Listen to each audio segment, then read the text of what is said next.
오늘은 느헤미야서입니다. 느헤미야는 사실은 그 수많은 지도자들이 성경에 등장하죠. 수많은 지도자들이 성경에 등장하는데요. 그 리더십을 연구하는 사람들이 가장 많이 연구하는 그리고 리더십의 샘플로 삼는 사람이 바로 느헤미야입니다. 그 정도로 느헤미야는 리더십이 뛰어났고 그리고 그 리더십 때문에 이스라엘 공동체를 다시 살릴 수 있는 그런 기초를 닦아놓게 되고요. 70년이라는 오랜 세월 동안 예루살렘을 중심으로 한 이스라엘 공동체가 완전히 무너졌었는데 스룹바벨을 통해서 성전을 다시 세우고 그리고 수십 년의 세월이 흐릅니다. 그 기간 동안 성전과 성벽의 성문 같은 것들이 불이 타고 무너지고 그러면서 영적으로도 다 무너진 이런 상황에서 하나님께서 느헤미야를 통해서 또 에스라를 통해서 다시 공동체를 세워 가십니다. 그 과정을 오늘 느헤미야를 통해서 함께 나눠 보도록 하겠습니다. 느헤미야서는 느헤미야에 관한 기록이기도 하지만 그것을 기록으로 남긴 사람은 그것을 이렇게 성경으로 남긴 사람은 에스라였을 거라고 생각이 됩니다. 왜냐하면 에스라서와 느헤미야서를 원래는 한 권이라고 보았기 때문이고요. 그렇기 때문에 에스라와 또 그와 함께한 사람들이 기록했을 것이다 이렇게 보면 되겠습니다. 에스라와 느헤미야는 그러니까 수룹바벨과 에스라 사이에는 굉장히 오랜 기간 동안 기간이 비어 있습니다. 그래서 제가 지난주에 말씀을 드리면서 에스라서는 1장과 6장까지 그리고 6장과 7장 사이가 거의 7, 80년까지 차이가 난다라는 말씀을 드렸거든요. 그래서 수룹바벨과 에스라는 동시대의 사람이라고 하기는 조금 시대가 시간적으로 떨어져 있습니다. 그러나 느헤미야와 에스더는 그냥 동시대 사람이다 이렇게 보아도 틀리지 않습니다. 왜냐하면 에스라 7장 7절로 8절에 보면 아닥사스다 왕 제7년에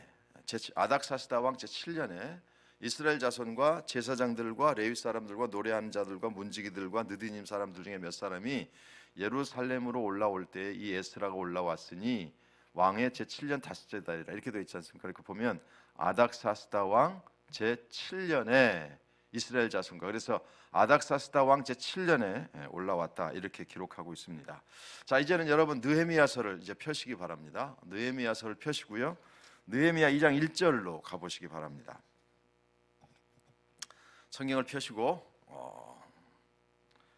느헤미야 2장 1절 여러분의 성경을 보시기 바랍니다. 느헤미야 2장 1절에 보면 아닥사스다 왕 제20년 니산월에 왕 앞에 포도주가 있기로 내가 그 포도주를 왕에게 드렸는데 그래서 이제 느헤미야가 예루살렘으로 돌아온 해를 아닥사스다 왕 제20년이라고 했죠. 그러니까 에스라가 제7년에 돌아갔고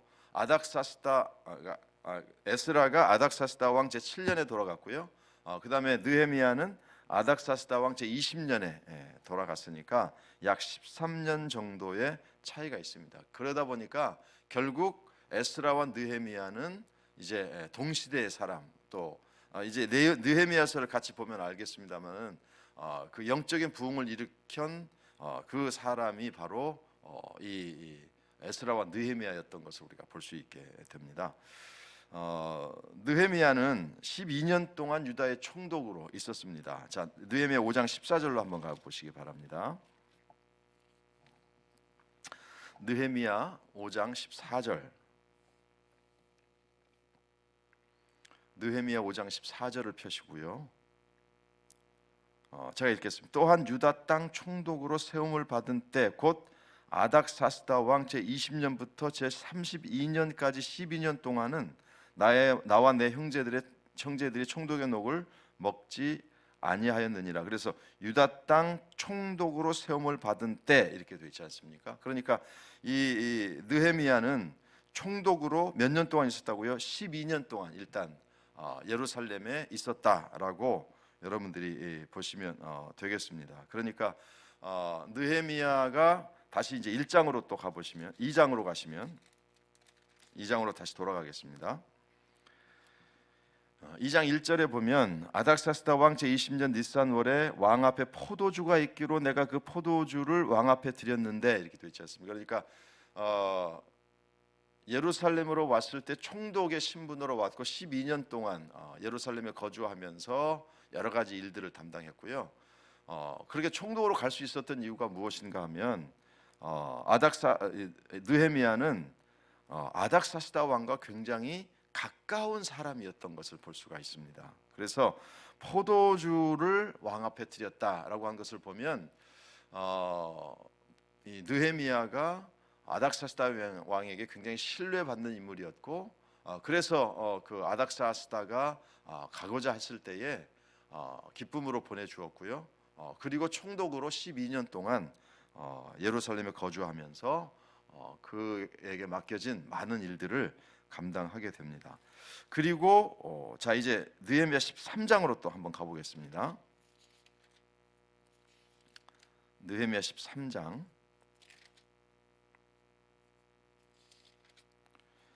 1절부터 9절까지입니다. 1절부터 9절까지 제가 읽겠습니다. 그날 모세의 책을 낭독하여 백성에게 들렸는데 그 책에 기록하기를 암몬 사람과 모압 사람은 영원히 하나님의 총회에 들어오지 못하리니 이는 그들이 양식과 물로 이스라엘 자손을 영접하지 아니하고 도리어 발람에게 뇌물을 주어 저주하게 하였습니다. 그러나 우리 하나님이 그 저주를 돌이켜 복이 되게 하였는지라 백성이 율법을 듣고 곧 섞인 무리를 이스라엘 가운데서 모두 분리하였느니라. 이전에 우리 하나님의 전의 방을 맡은 제사장 엘리야십이 도비야와 연락이 있었으므로 도비야를 위하여 한 큰 방을 만들었으니 그 방은 원래 소재물과 유향과 그릇과 또 레위 사람들과 노래하는 자들과 문지기들에게 11조로 주는 곡물과 새 포도주와 기름과 또 제사장들에게 주는 거제물을 두는 곳이라. 그 다음에요, 잘 보십시오. 그때 내가 예루살렘에 있지 아니하였느니라.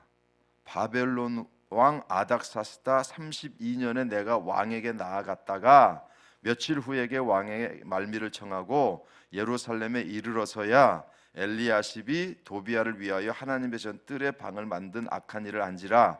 내가 심히 근심하여 도비야의 세간을 그 방 밖으로 다 내어 던지고 명령하여 그 방을 정결하게 하고 하나님의 전의 그릇과 소재물과 유향을 다시 그리로 들여 놓았느니라. 그렇게 보면 그때는 내가 예루살렘에 있지 아니하였느니라 라고 말씀하고 있거든요. 그러니까 아마도 느헤미야는 12년 동안 예루살렘 총독으로 여러 가지 일들을 감당을 했고요.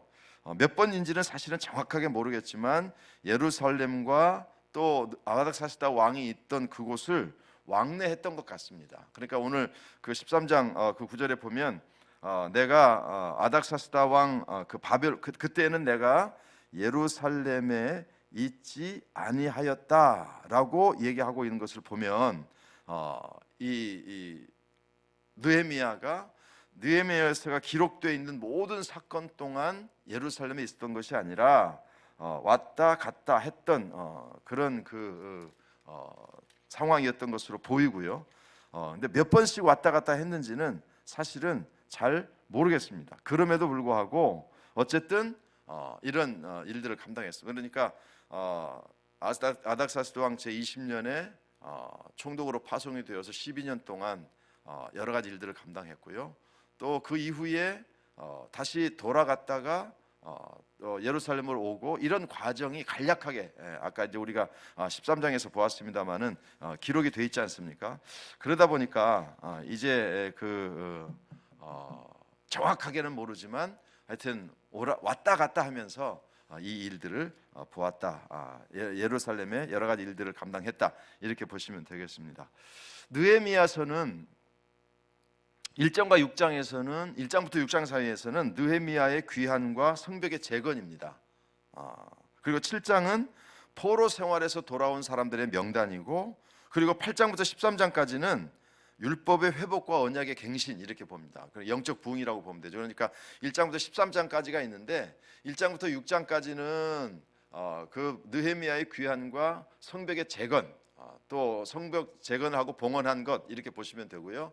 그 다음에 7장은 포로 생활에서 돌아온 약 4만 2천 명 가량의 명단이 거기 나오고요. 그리고 8장부터 마지막 장까지는 그 에스라를 중심으로 한 율법의 부흥, 또 나중에는 느헤미야를 중심으로 한 이제 여러 가지 문제들을 개혁하고 그리고 갱신했던 이야기들이 기록이 돼 있다, 이렇게 보시면 되겠습니다. 그러니까 13장 1장부터 13장까지인데 1장부터 6장까지는 느헤미야의 귀환과 성벽 재건 그리고 봉헌식, 그리고 7장은 돌아온 사람들의 명단, 8장부터 마지막 장까지는 이스라엘 백성들을 중심으로 한 영적인, 그러니까 에스라를 중심으로 한 영적인 부흥과 회개 운동, 그리고 마지막에는 느헤미야를 통한 제도의 개혁, 그리고 이제 여러 가지 것들 갱신하고 개혁했던 이야기들이 느헤미야의 이야기다, 이렇게 머릿속에 그냥 두시면 되겠습니다. 그러니까 1장부터 13장까지인데 1장부터 6장까지는 느헤미야가 돌아와서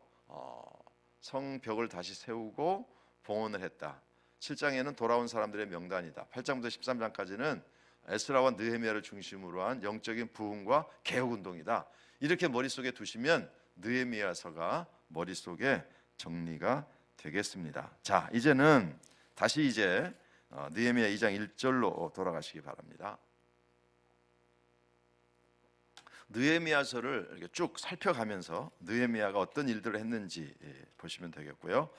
자, 이제 느헤미야서의 시작은 1장 1절로 가 보시면 왜 느헤미야가 예루살렘으로 돌아가게 됐는지 1장 1절 보십시오.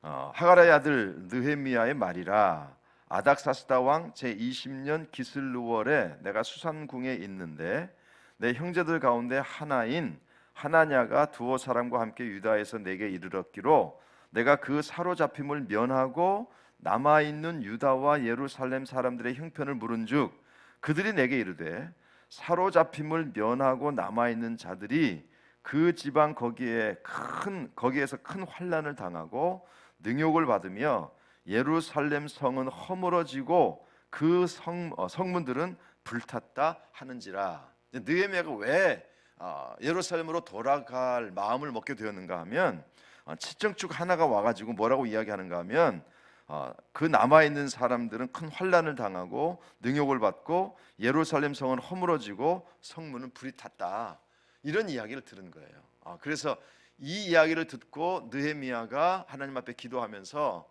이제 예루살렘으로 돌아가서 내가 그 무너진 것들을 다시 세우겠다라는 마음을 먹게 되고요. 자, 2장 1절로 오시면 아까 한번 읽었지만, 아닥사스다 왕 제20년 니산월에 왕 앞에 포도주가 있기로 내가 그 포도주를 왕에게 드렸는데 이제는 내가 왕 앞에서 수심이 없더니, 왕에게 포도주를 드리면서 이제 건심 어린 표정을 지은 것이죠. 사실 이거 굉장히 위험한 일입니다.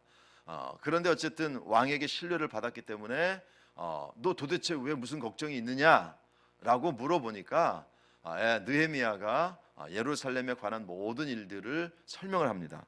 그리고 뭐라고 이야기하는가 하면 5절 말씀 보시면, 왕에게 아뢰되 왕이 만일 좋게 여기시고 종이 왕의 목전에서 은혜를 얻었사오면 나를 유다 땅 나의 조상들의 묘실에 있는 성읍에 보내어 그 성을 건축하게 하옵소서, 이렇게 소원하고요.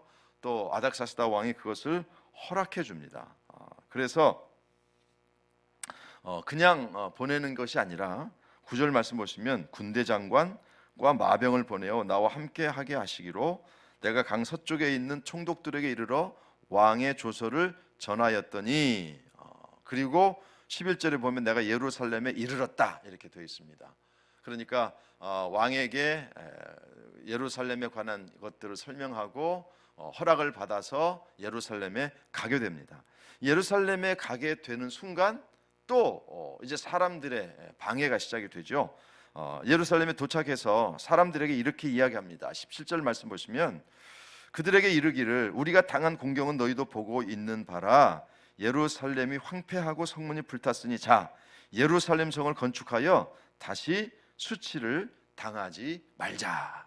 그 예루살렘에 이르러서 사람들에게, 자, 이렇게 불이 탔는데 우리가 다시 이것을 건축해야 되지 않느냐, 이거 다시 세워서 수치를 당하지 않게 하자라고 이야기하면서 성의 건축을 다시 성이 아니라 성벽과 성문과 이런 것들이 허물어진 것들을 이제 고치기 시작하자라고 선언합니다. 이제 그러자마자 이제 11절 19절 말씀 보시면 호른 사람 산발락과 종이었던 암몬 사람 도비아와 아라비아 사람 게셈이 이 말을 듣고 우리를 업신 여기고 우리를 비웃어 이르되 너희가 하는 일이 무엇이냐 이렇게 이야기하면서 방해 공작이 시작이 됩니다. 자, 이제 3장으로 가시면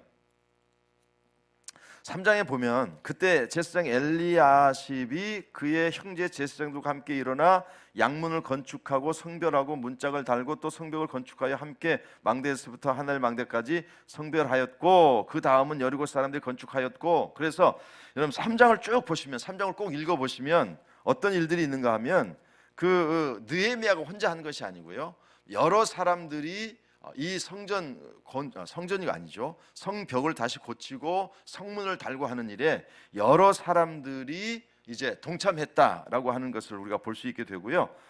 이제 예를 들어서 31장 보시면 그 다음은 금장색 말기야가 한밉과 문과 마주 대한 부분을 중수하여 느드님 사람과 상인들의 집에서부터 성 모퉁이 성루에 이르렀고 성 모퉁이 성루에서 양문까지는 금장색과 상인들이 중수하였느니라. 이렇게 중수했다라고 하는 이야기가 나오는데요, 우리가 보통 이야기하는 것이 리페어, 수리했다 이렇게 보시면 되겠습니다. 그래서 3장에는 굉장히 많은 사람들이 이제 여러 장소, 그러니까 성벽과 또 성문이 그냥 한 군데만이 아니라 엄청나게 많이 그러니까 오래되니까 무너지고 이런 것이죠.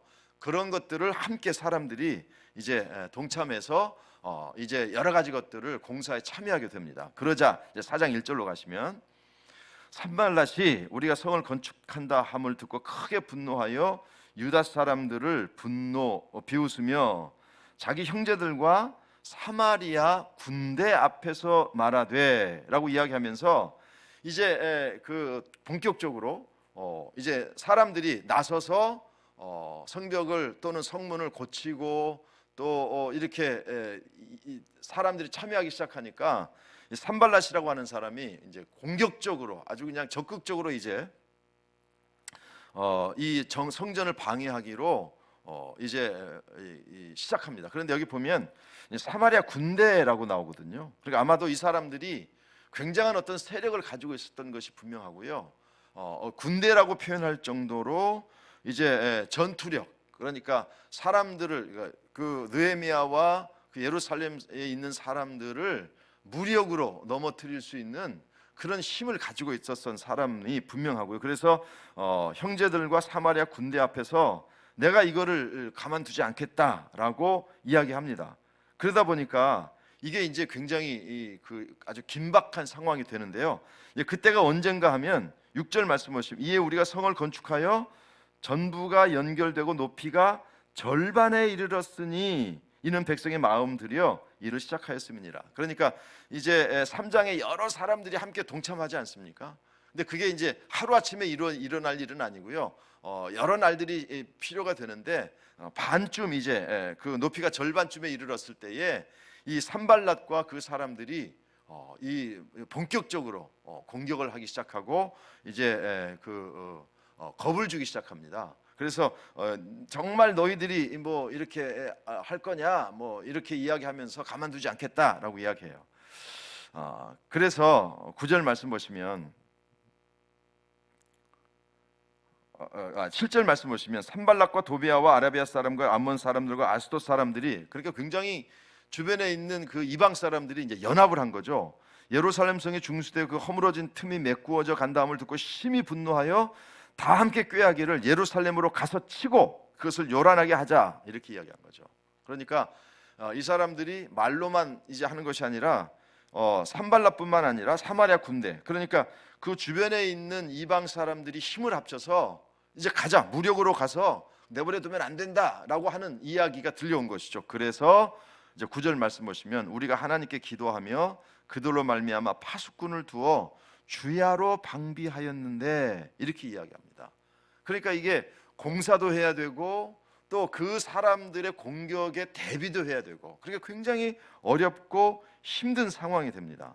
그러다 보니까 이제 11절 말씀 보시면 뭐라고 이야기하는 거, 우리 계속 어떤 소문이 들려오는가 하면 우리 원수들은 이르기를 그들이 알지 못하고 보지 못하는 사이에 우리가 그들 가운데 달려 들어가서 살육하여 역사를 그치게 하리라 하고. 그러니까 이게 참 이게 그리고 이제 그게 한 번으로 끝나는 게 아니에요. 12절 말씀 보시면 그 원수들의 근처에 거주하는 유다 사람들도 그 각처에서 와서 10번이나 우리에게 말하기를 너희가 우리에게로 와야 하리라 하기로. 그러니까 이게 이제 막 그 사람들이 와서 공격을 하겠다고 이야기하니까 또 공사를 하는 유다 사람들도 두려운 거예요. 그러니까 이거 큰일 났다 뭐 이런 상황들이 이제 생기게 되고 이제 어려운 상황이 됩니다. 그때에 14절 말씀 보시면 내가 느헤미야가 돌아본 후에 일어나서 귀족들과 민장들과 남은 백성에게 말하기를 너희는 그들을 두려워하지 말고 지극히 크시고 두려우신 주를 기억하고 너희 형제와 자녀와 아내와 집을 위하여 싸우라. 그러니까 그 사람들을 두려워하지 말고 하나님을 두려워하라 라고 하는 이야기는 하나님 앞에서 벌벌 떨라는 이야기가 아니라 하나님께서 이 모든 것들을 명령하셨으니까 지켜주실 것이라는 믿음을 가지고 나아가자라고 이야기합니다. 그러다 보니까 이렇게 그 느헤미야가 하나님께서 저를 지켜주신다는 믿음을 가지고 있지만 실제적인 위험이 닥쳐올지 모르니까 작전을 세우죠. 15절 말씀 보시면 우리의 대적이 우리가 그들의 의도를 눈치챘다 함을 들으니라. 하나님이 그들의 꾀를 패하셨으므로 우리가 다 성에 돌아와서 각각 일하였는데 그때로부터 내 수하 사람들의 절반은 일하고 절반은 갑옷을 입고 창과 방패와 활을 가졌고 민장은 유다 족속의 뒤에 있었으며 성을 건축하는 자와 짐을 나르는 자는 다 각각 한 손으로 일을 하며 한 손에는 병기를 잡았는데 건축하는 자는 각각 허리에 칼을 차고 건축하며 나팔 부는 자는 내 곁에 서 있었느니라. 이게 지금 얼마나 어려운 상황인지 아시겠죠? 느헤미야 밑에 있었던 사람들의 절반은 갑옷을 입고 그리고 이제 전투 준비를 하고 또 일하는 사람들도 한 손에는 병기를 잡고 또 한 손으로 일을 하고 허리에 칼을 차고 굉장히 어려운 상황이고요. 그다음에 이제 그 나팔 부는 사람을 이제 옆에 두어 가지고 문제가 생기면 나팔 소리를 들으면 나팔 소리가 들리는 그곳으로 다시 모여서 왜냐하면 이제 적군들이 쳐들어올지 모르니까 이런 정도로 이 공사를 하는 게 어렵고 힘들었어요. 그런데 이제 그런 외부의 어려움만 있었던 것이 아니고 5장에 가면 내부의 어려움이 또 드러납니다. 그게 뭐냐면 5장 1절로 가시면 4장 23절에 보면 그 당시에 얼마나 긴박했는지를 보실 수가 있는데요. 나나 내 형제들이나 종자들이나 나를 따라 파수하는 사람들이 우리가 다 우리의 옷을 벗지 아니하였으므로 물을 기르러 갈 때에도 각각 병기를 잡았느니라. 얼마나 지금 그 위협이 굉장히 급박하고 그리고 언제 쳐들어올지 모르는 이런 상황 가운데서 일을 하고 있는 이런 것을 우리가 볼 수 있고요.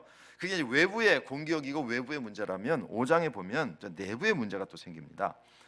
그때에 백성들이 그들의 아내와 함께 크게 부르짖어 그들의 형제인 유다 사람들을 원망하였는데 어떤 사람은 말하기를 우리와 우리 자녀가 많으니 양식을 먹고 살아야 하겠다 하고 어떤 사람은 말하기를 우리가 밭과 포도원과 집이라도 저당 잡히고 흉년의 곡식을 얻고자 하고 그러니까 또 흉년까지 겹쳤는데요. 이게 이제 무슨 일이 생겼는가 하면 흉년이 겹치니까 이제 또 있는 사람들이 없는 그 어려운 같은 동족에게 이제 돈을 빌려주고 높은 이자를 받는 거예요. 그래서 이제 5절 말씀 보시면 4절 말씀 보시면 3절로 다시 가겠습니다. 어떤 사람은 말하기를 우리가 밭과 포도원과 집이라도 저당 잡히고 흉년의 곡식을 얻자 하고 어떤 사람은 말하기를 우리는 밭과 포도원으로 돈을 빚내서 왕에게 세금을 바쳤도다. 우리 육체도 우리의 형제의 육체와 같고 우리 자녀도 그들의 자녀와 같거늘 이제 우리 자녀들을 종으로 파는도다. 우리 딸 중에 벌써 종된 자가 있고 우리의 밭과 포도원이 이미 남의 것이 되었으나 우리에게는 아무런 힘이 없도다. 그렇게 이야기합니다. 자, 그러니까 이게 이제 외부에서도 공격이 심한데 내부적으로 흉년이 들고 그러다 보니까 먹을 게 없으니까 딸을 종으로 팔고 이게 뭐 밭이나 이런 것들을 다 그냥 넘겨주는 거예요. 그런데 그것을 한 사람들이 누구냐면 7절 말씀 보시면 6절 내가 백성의 부르짖음과 이런 말을 듣고 크게 노하였으나 깊이 생각하고 귀족들과 민장들을 꾸짖어 그들에게 이르기를 너희가 각기 형제에게 높은 이자를 취하는도다 하고 대회를 열고 그들을 쳐서 이렇게 되어 있습니다. 그러니까 대회라는 게 이제 사람들을 모은 것이죠. 사람들을 모아서 높은 이자를 주고 이런 사람들을 이제 친 거죠. 공격한 거죠.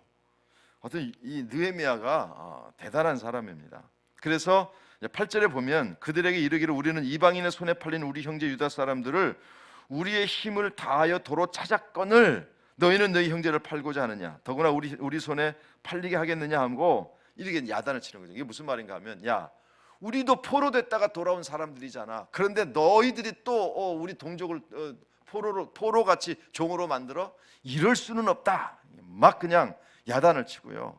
그리고 이제 뭐라고 이야기하는가 하면 9절 내가 또 이르기를 너희의 소응이 좋지 못하도다. 우리의 대적 이방 사람의 비방을 생각하고 우리 하나님을 경외하는 가운데 행할 것이 아니냐.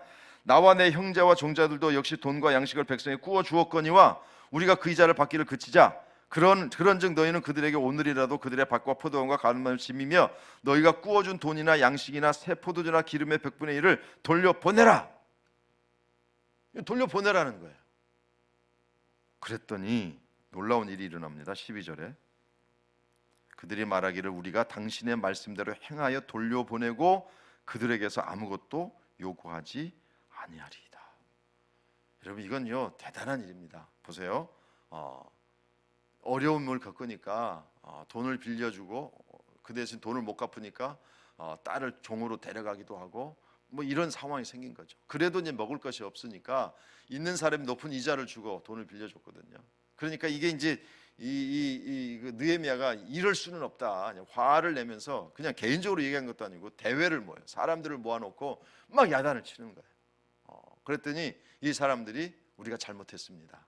우리가 했던 모든 일들을 다 당신 말씀대로 다 돌려보내고 아무것도 요구하지 않겠습니다.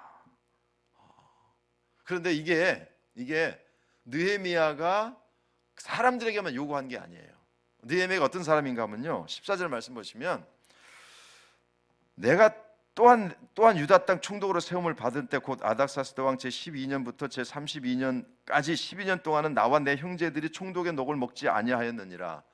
총독의 녹을 먹지도 않았고요. 또 이 사람이요 17절 말씀 또 내 상에는 유다 사람과 민장들과 150명이 있고 그 외에도 우리 주위에 있는 이방 족속 중에 우리에게 나오는 자들이 있는데 매일 나를 위하여 소 한 마리와 살찐 양 6마리를 준비하되 닭도 많이 준비하였고 열흘에 한 번씩 각종 포도주를 갖추어하는 비록 이같이 하였을지라도 내가 총독의 녹을 요구하지 아니하였음은 내 백성의 부역이 중함이었더라.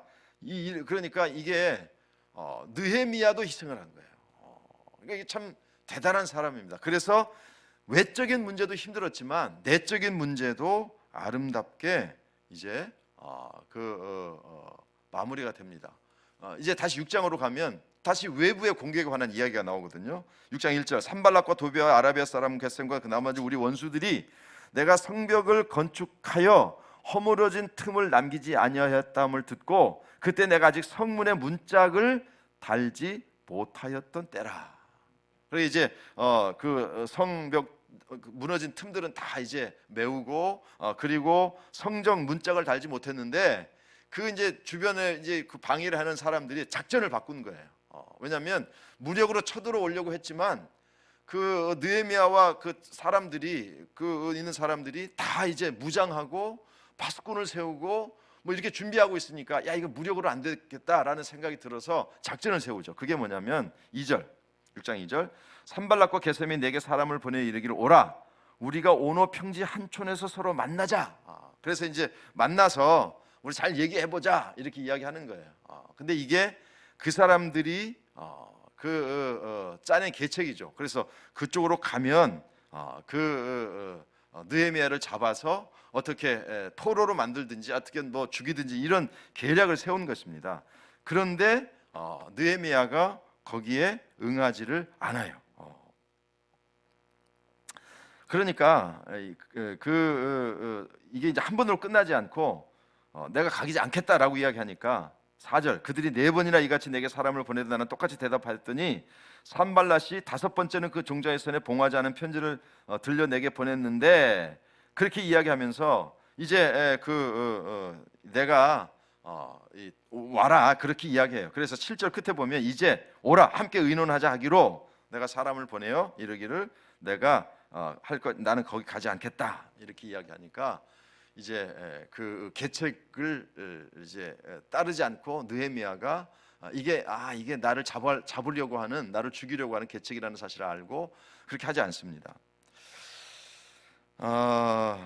이제 그 10절 말씀 보시면 또 이제 그 편지를 보내서 만나자고 하는데도 오질 않으니까 희한한 또 내부에, 느헤미야 내부에 있는 사람을 이용해서 또 느헤미야를 처치하려고 합니다. 10절 말씀 보시면 이후에 무이다벨의 손자 들리아의 아들 스마야가 두문불친하기로 내가 그 집에 가니 그가 이르기를 그들이 너를 죽이러 올 터이니 우리가 하나님의 전으로 가서 외소 안에 머물고 그 문을 닫자. 저들이 반드시 밤에 와서 너를 죽이리라 이렇게 이야기해요. 그러니까 이 들리아라고 하는 스마야가 뭐라고 이야기하는가? 스마야가 두문불출, 그래서 찾아가 보니까 뭐라고 이야기하는가 하면 이 사람이 쳐들어올 거다, 너를 죽이고 우리를 죽일 거다. 그러니까 한 방에 가서 우리가 문을 닫고 거기에 머물러 있자라고 이야기하거든요. 그러니까 이게 같은 편 사람이라고 생각했거든요. 그런데 12절 말씀을 깨달은즉 그는 하나님께서 보내신 바가 아니라 도비야와 산발랏에게 뇌물을 받고 내게 이런 예언을 함이라. 참 이게 그러니까 외부의 무력으로 내가 너희들 가만두지 않겠다라고 이야기하니까 방비를 잘해요. 그것도 안 되니까 그래 내가 너희 무력으로 내가 치지 않을게. 그렇지만 여기에 대해서 얘기는 해야 될 거 아니야. 네가 우리 있는 대로 와. 5번씩이나 이야기했는데 가지 않습니다. 그러니까 이제는 또 그 이스라엘 공동체 안에 있는 사람을 통해서 한 방으로 이제 그 느헤미야를 데려가면 그때에 사람들을 시켜서 느헤미야를 처치하려고 하는 그런 계획까지 세우게 되는 것이죠. 13절 그들이 뇌물을 준 까닭은 나를 두렵게 하고 이렇게 함으로 범죄하게 하고 악한 말을 지어 나를 비방하려 함이었더라. 이게 참 굉장히 어렵습니다. 그러니까 외부의 공격, 내적인 문제, 또 내 안에 있는 사람들의 배신, 이런 것들 때문에 굉장히 고통스러웠어요. 그럼에도 불구하고 여러분 15절 성경 역사가 52일 만인 엘룰월 25일에 끝났다 이렇게 되어 있습니다. 그러니까 이 느헤미야가 돌아와서 52일 동안 엄청난 어려움을 겪었지만 결국은 이 모든 일들을 이제 완전하게 답니다. 그래서 52일 만에 이 모든 성전의 공사가 마무리가 됩니다.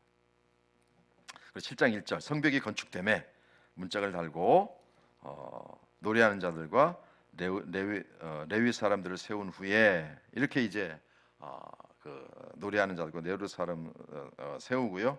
그 다음에 이제 5절 말씀 보시면 내 하나님이 내 마음을 감동하게 해서 귀족들과 민장들과 백성들을 모아 그 계보대로 등록하게 하심으로 내가 처음으로 돌아온 자의 계보를 열었는데 거기에 기록된 것을 보면, 그래서 제가 7장이 돌아온 사람들의 명단이라는 말씀드렸죠. 쭉 읽어보시면 명단이 7장 내내 기록이 되어 있고요. 7장 66절로 가시면 온 회중의 합계는 42,360명이요 그 외에 노비가 7,337명이요 이렇게 되어 있습니다. 그러니까 이 사람들이 돌아올 때에 저는 이제 노비가 있었다는 게 굉장히 좀 특이한 일이긴 합니다. 왜냐하면 이 사람들도 포로로 잡혀간 사람들인데 거기서 또 노예가 있었다라고 하는 것을 보면 그 포로로 잡혀간 사람들 중에서도 굉장히 그 지역 사회에서 포로로 잡혀간 사회에서 어떤 뭔가 하여튼 좀 성공적인 삶을 살았던 것을 볼 수가 있고요. 노비가 7,337명 정도가 있었다고 하는 것은 어쨌든 조금 독특한 기록이기도 하고요. 그 다음에 이제 그들이 데리고 온 낙타, 말 이런 것들을 보면 굉장히 어떻게 보면 아주 가난한 건 아니고요. 꽤 그 당시에 그곳에 가서 여러 가지 면에서 경제적으로든 좀 성공적인 삶을 살았지 않았겠는가 이렇게 우리가 추측을 할 수 있게 됩니다. 이렇게 해서 이제 52일 만에 모든 이제 그 역사가 마무리되게 되고요. 그리고 이제 여러분 8장으로 가시면 8장 1절 이스라엘 자손이 자기들의 성읍에 거주하였더니 일곱째 달에 이르러 모든 백성이 일제히 수문 앞 광장에 모여 드디어 누가 등장하는가 하면 학사 에스라가 등장합니다. 그러니까 이제 에스라는 이미 와 있었죠. 그리고 그 느헤미야가 52일 동안 이 모든 일들을 다 감당해요. 그러자 학사 에스라가 8장에 학사 에스라에게 여호와께서 이스라엘에게 명령하신 모세의 율법책을 가져오기를 청하매 일곱째 달 초하루에 제사장 에스라가 율법책을 가지고 회중 앞 곧 남자나 여자나 알아들을 만한 모든 사람 앞에 이르러 수문 앞 광장에서 새벽부터 정오까지 남자나 여자나 알아들을 만한 모든 사람 앞에서 읽음에 무 백성의 그 율법책에 귀를 기울였는데, 그래서 이제 그 성전은 스룹바벨을 통해서 만들어졌고, 그 다음에 성벽과 여러 가지 시설물들이 모든 것들이 완성된 이후에 에스라를 통해서 영적 부흥회가 일어납니다. 여기서 학사라고 하는 말은 서기관이죠. 서기관이라고 하는 뜻이라고 보시면 되겠습니다. 자, 그래서 5절 말씀 보시면 에스라가 모든 백성 위에 서서 그들 목전에 책을 펴니 책을 펼 때 모든 백성이 일어서니라. 그래서 이것 때문에 어떤 교회는 그 주일 예배 때 성경 봉독하잖아요. 그때 성경 봉독할 때 다 일어서는 교회가 있습니다. 왜냐하면 성경을 하나님의 말씀 펼 때 일어섰다고 하는 이것 때문에 다 일어서기도 하거든요. 근데 그거는 일어서도 되고 앉아도 되고 그런 것 같습니다. 그래서 어쨌든 8절에 보면 잘 보십시오. 에스라가 위대하신 하나님 여호와를 송축하며 모든 백성이 손을 들고 아멘 아멘 하고, 그러니까 우리가 하나님 앞에 예배 드릴 때에 정말 그 하나님의 그 여러분의 마음 속에 어떤 그 감동이나 하나님께 영광을 올려드리고 싶을 때에 손을 들고 아멘 아멘 하고 이렇게 하나님을 찬양하는 것, 또 몸을 굽혀 얼굴을 땅에 대고 여호와께 경배하는 것. 그러니까 그 당시 이스라엘 백성들이 하나님을 찬양할 때에 정말 손을 들고 그 찬양이 감동이 되면 아멘 아멘 하고, 때는 그냥 엎드려서 무릎을 꿇고 하나님 앞에 예배하고 이런 모습이거든요. 그래서 여러분, 우리가 무슨 손을 든다든지 이렇게 하는 것이 무슨 특별한 사람들만 하는 게 아니고요. 어떤 예배라든지 이런 데서 마음에 감동이 되었을 때에 우리가 그렇게 표현하고 하는 것도 나쁜 것이 아니고요. 성경적이다라는 것을 보셨으면 좋겠고요. 또 이제 그 8절에 보면 하나님의 율법책을 낭독하고 그 뜻을 해석하여, 여기 설교가 등장하죠. 그러니까 이 율법책을 낭독하고 율법책을 또 해석해 줍니다. 그리고 그것을 깨닫게 해요. 그래서 8절에 하나님의 율법책의 낭독 그 뜻을 해석하여 백성이 낭독하는 것을 깨닫게 하니까 8절에 보면 백성이 율법의 말씀을 듣고 다 우는지라. 그래서 정말 하나님 앞에 이제 눈물을 흘리면서 이제 하나님 앞에 회개 운동이 일어나게 되고요. 그 다음에 이제 13절에 가면 그렇게 회개했을 때가 언제쯤인가 하면 초막절쯤쯤이죠. 그래서 그 이튿날 무 백성의 족상을 제사장들과 레위 사람들이 율법의 말씀을 밝히 알고자 하여 학사 에스라에 모여서 14절 율법에 기록된 바를 본즉 여호와께서 모세를 통하여 명령하시기를 이스라엘 자손 일곱째 달 절기에 초막에서 거할지니라 하였고, 또 이르시되 모든 성과 예루살렘에 공포하여 이르기를 너희는 산에 가서 감람나무 가지와 들감람나무 가지와 화승나무 가지와 종려나무 가지와 기타 무성한 가지 나무를 가져다가 기록한 바를 따라 초막을 지으라 한지라. 그래서 초막절을 지킵니다. 16절 백성이 이에 가서 나뭇가지를 가져다가 혹은 지붕 위에 혹은 뜰 안에 혹은 하나님의 전뜰에 혹은 수문 광장에 혹은 에므라임 문 광장에 초막을 짓되, 이렇게 되어 있거든요. 그래서 초막절을 지키는데 이제 여러 가지 상황이 있으니까 자기가 지을 수 있는 곳에 지는 거예요. 근데 여러분, 지금 유대인들이 초막절이 되면 이렇게 합니다. 이렇게 해요. 그래서 자기 집 마당에 있는 사람들은요, 초막절에 마당에다 텐트를 치고요. 또 정말 그 옥상에 있는 사람들은 옥상에 텐트를 치고요. 그것도 안 되면 자기 집 안에서라도 텐트를 치고 초막절을 지키더라고요. 참 대단한 사람들. 그래서 초막절을 지키고 그리고 이제 그 여러 가지 초막절에 규례대로 이 이래 동안 절기를 지킵니다. 그 다음에 이제 율법을 낭독하고 율법을 해석하고 깨닫게 하고 백성들이 울면서 이제 초막절을 지키고 다시 이제 9절에 보면 9장에 가면 그달 숨은 나은 날에 이스라엘 자손이 다 모여 금식하고 굵은 베옷을 입고 티끌을 무릅쓰며 모든 이방 사람들과 절교하고 서서 자기의 죄와 조상들의 죄를 자복하고.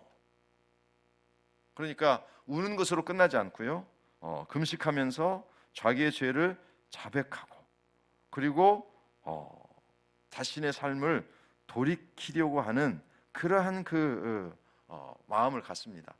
그리고 사실 여러분들에게 정말 꼭 부탁드리고 싶은 것이 9장을 꼭 여러분 정말 잘 한번 읽어보셨으면 좋겠습니다. 9장에 5절부터 보면 또 레위 사람 예수와 감미엘과 바니야와 하삼나와 사렙과 호디야와 스바냐와 부다히야는 이르기를 너희 무리는 마땅히 일어나 영원부터 영원까지 계신 너희 하나님 여호와를 송축할지어다 라고 이야기하면서 쭉 정말 어떻게 보면 설교가 쭉 등장합니다. 이게 느헤미야 9장 전체에 나오거든요. 여러분 이거는 정말 여러분들이 꼭 한번 읽어보셨으면 좋겠습니다.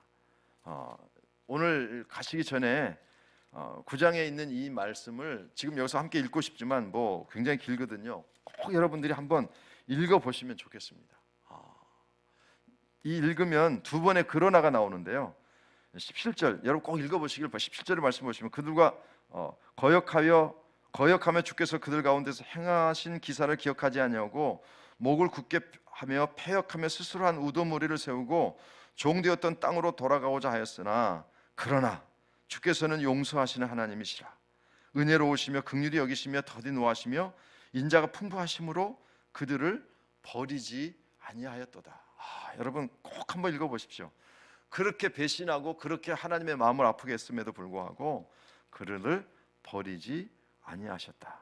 여러분 이 30절에 다시 가시면 9장 30절에도 가셔도 보시면 주께서 그들을 여러 해 동안 참으시고 거기도 또 그러나 하나님의 그러나 주께서 그들을 여러 해 동안 참으시고.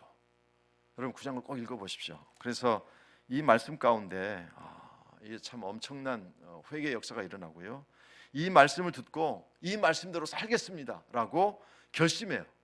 그래서 이제 임봉했다라고 하는 것이 무엇인가 하면 이제 도장을 찍은 것이죠. 우리가 이렇게 살겠습니다 라고 하는 사람들이 등장을 하게 되고 10장으로 가시면 거기에 이제 그렇게 살겠다고 결심했던 사람들의 명단이 등장은 합니다.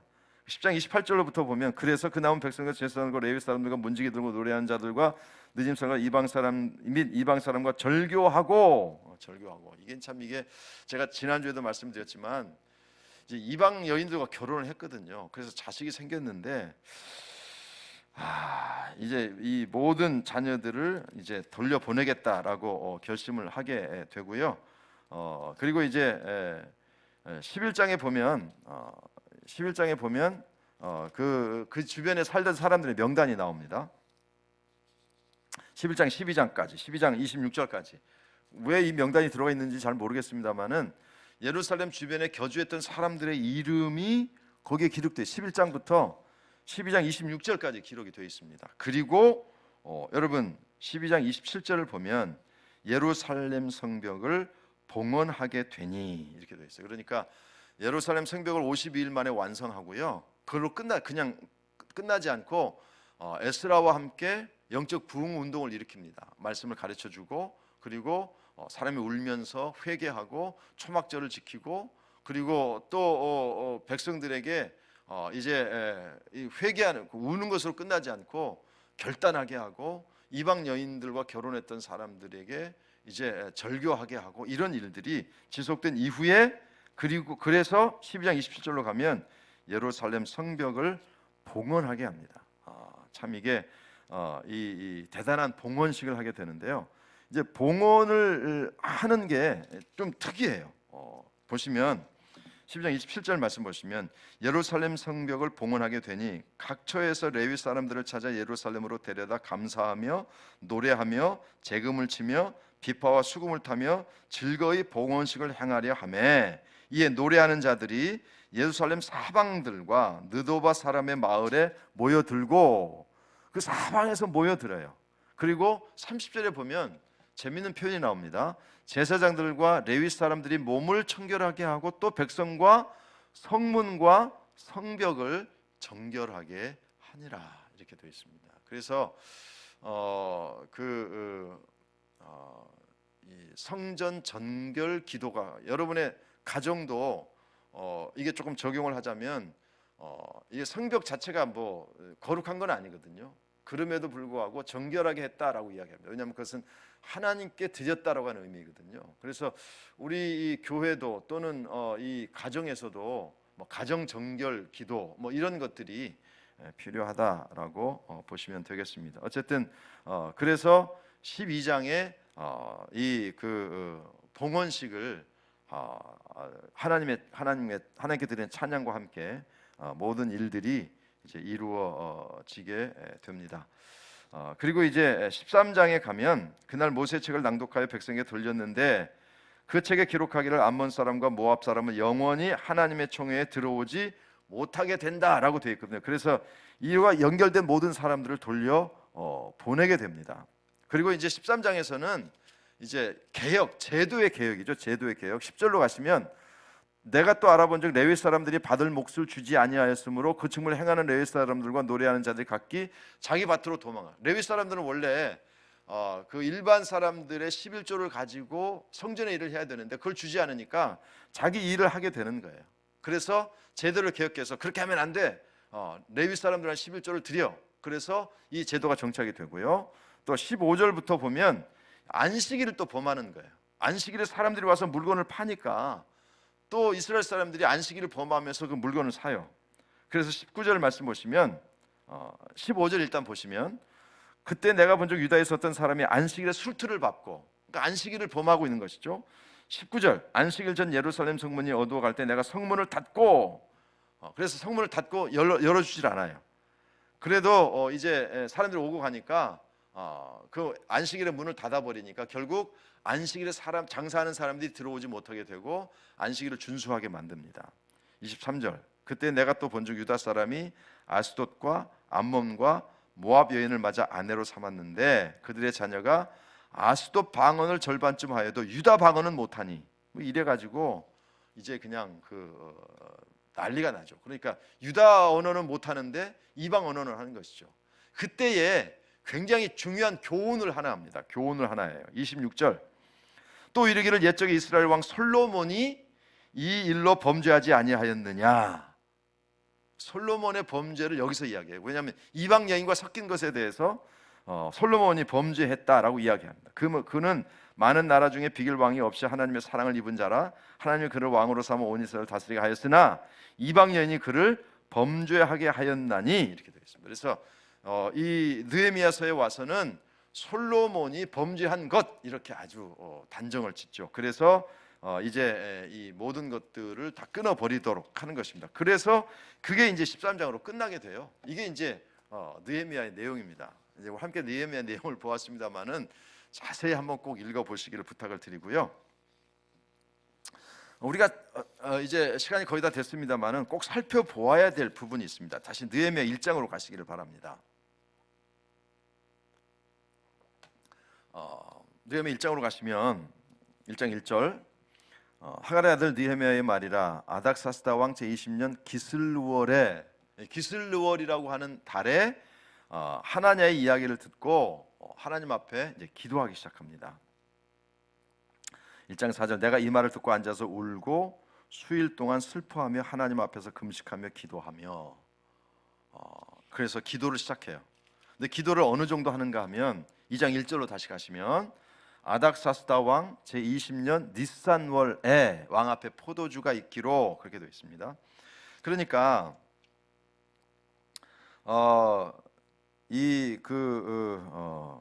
뭡니까? 1장 기슬루월과 니산월은요 약 어느 정도 차이가 나는가 하면 약 3, 4개월 정도의 차이가 납니다. 그러니까 느헤미야가 예루살렘의 소식을 듣고 하나님 앞에 기도하는데 하루 이틀 기도한 게 아니에요. 거의 3개월 정도를 기도로 준비하고 왕 앞에 나아갑니다. 그러니까 느헤미야가 이 모든 일들을 이제 이루었던 것은 느헤미야가 기도의 사람이었다라는 사실을 여러분 잊지 마셔야 됩니다. 그러니까 느헤미야가 이 일을 감당하기 전에 뭐 3개월 동안 기도만 했다는 것은 아니지만 그 기슬롤과 니스안월 사이에 약 3개월 정도 차이가 있다고 보시면 되거든요. 이제 그렇게 본다면 여러분 느헤미야가 얼마나 많은 시간을 왕 앞에 나아가기 전에 기도로 준비했다라고 하는 것을 여러분들이 보셨으면 좋겠고요. 두 번째, 그러니까 기도의 사람이, 영적으로는 기도의 사람이었고요. 아까 우리가 2장에서도 보았습니다마는 느헤미야는 아닥사스다 왕에게 굉장히 신임을 받은 사람이었습니다. 이방 땅에서 술 맡은 관원이었는지 잘 모르겠습니다마는 그 술을 왕에게 드릴 정도로 가까운 사람이었거든요. 그러니까 느헤미야가 내가 이거 잘해서 나중에 성벽 재건해야지 이런 마음을 먹은 게 아니고 그 포로로 잡혀간 상황 속에서 최선을 다해 살았어요. 세상적인 삶이죠. 세상적으로 최선의 삶을 살았어요. 그래서 왕에게 신임을 받았어요. 이게 없었더라면 느헤미야가 돌아갈 수 없었을 것이고요. 또 총독으로 돌아가지 않았더라면 그 주변의 사람들의 무력적인 어떤 공격과 위협 앞에 굴복할 수밖에 없었을 것입니다. 세상적으로는 최선의 삶을 살았고요. 사람들이 인정받았습니다. 영적으로는 하나님 앞에 기도하는 사람이었습니다. 그렇기 때문에 여러분 이게 굉장히 중요한 이 역할을 감당했던 사람이었다. 여러분들 이렇게 보시면 되겠고요. 그 다음에 이제 에스라가 등장하지 않습니까? 에스라가 여러분 잘 아시는 대로 율법을 연구합니다. 또 에스라 역시 기도의 사람이었습니다. 그러니까 이 어려운 때에 이 여러 가지 것들을 이제 이룬 이 참 대단한 사람들이거든요. 이 대단한 사람들의 특징이 뭐냐면 기도의 사람이었다. 그리고 말씀 중심의 사람이었다. 이 두 가지 기둥이에요. 그러니까 우리의 삶도 보면 결국은 하나님의 말씀과 기도가 이 모든 것들의 중심에 있어야 된다는 사실을 알게 되고요. 또 우리가 세상적으로도 사람들에게 인정받고 최선의 삶을 살아야 될 이유가 무엇인가 하면 하나님께서는 내가 세상에서 노력한 그것을 이용해서 하나님의 뜻을 이루어가는 또 하나님의 뜻을 위해서 사용하시는 그런 재료가 되고 그렇게 하나님께 쓰임 받을 수 있기 때문에 우리 영적으로도 하나님 앞에 올바로 살아야 되지만 또 세상에서도 사람들이 인정받을 만한 그런 삶을 살아야 될 이유가 바로 거기에 있다라고 여러분들이 보시면 되겠습니다. 그런 의미에서 어쨌든 이제 여러분들의 삶 속에서 하나님께서 기뻐하시는 삶을 살아야 되고요. 또 그런 삶을 살기 위해서 결국 나중에 부흥 운동을 일으키는 것의 출발점이 무엇이었습니까? 하나님의 말씀이었어요.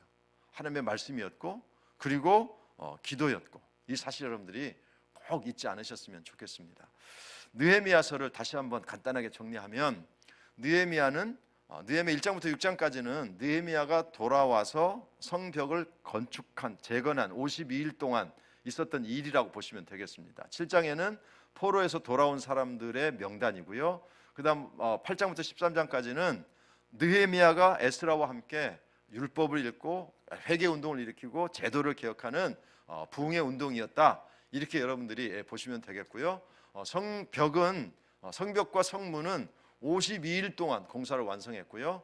그 완성하는 기간 동안 외부적으로는 주변 사람들의 무력적인 어떤 공격의 위협, 그 내부적으로는 그 흉년과 그런 사이에 있었던 갈등, 이런 모든 것들을 지혜롭게 잘 해결해 나갔고요. 그 다음에 성벽이 완성된 다음에는 하나님께서 에스라와 느헤미야를 통해서, 특별히 에스라를 통해서는 말씀과 회개운동, 그리고 느헤미야를 통해서는 제도의 개혁 운동을 일으켜서 그 시대를 하나님의 시대로 만들어간 기록이 바로 느헤미야서다. 이렇게 여러분들이 이해를 하시면 되겠고요.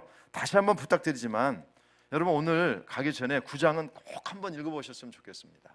그래서 9장에 나오는 어떻게 보면 한 편의 설교라고 보시면 되겠는데요.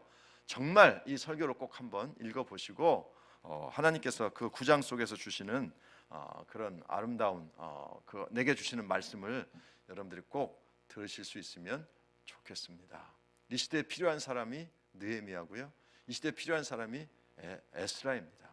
여러분, 이 시대의 느헤미야가 되시고요, 이 시대의 에스라가 되셔서 여러분 자신도 영적으로 새로워지고 또 여러분이 속한 공동체를 영적으로 다시 세울 수 있는 그런 아름다운 역사를 일으키는 여러분들 되시기를 주님의 이름으로 축원합니다. 기도하겠습니다. 하나님, 느헤미야를 통해서 성벽, 성문이 다시 하나님 앞에 올려지고 세워지는 것을 보았습니다.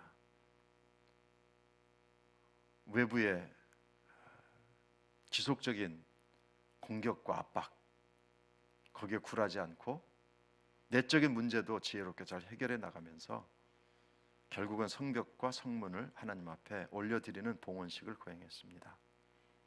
또한 에스라는 하나님의 말씀을 가르치고 해석하고 또 회개운동을 일으켜서 이스라엘 백성들이 하나님 앞에 성결하게 되고 정결하게 되는 놀라운 역사를 일으켰습니다.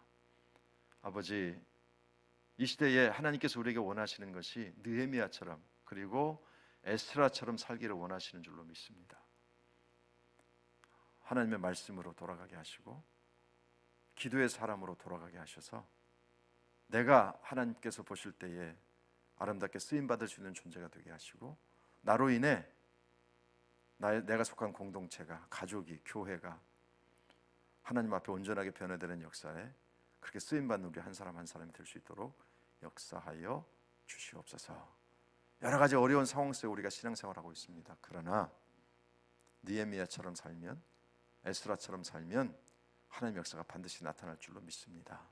세상 탓하지 않게 하시고 주변 사람 탓하지 않게 하시고 내가 하나님 앞에서 느헤미야처럼 에스라처럼 살아가기로 결단하게 하여 주옵소서. 예수님의 이름으로 감사하며 기도합나이다.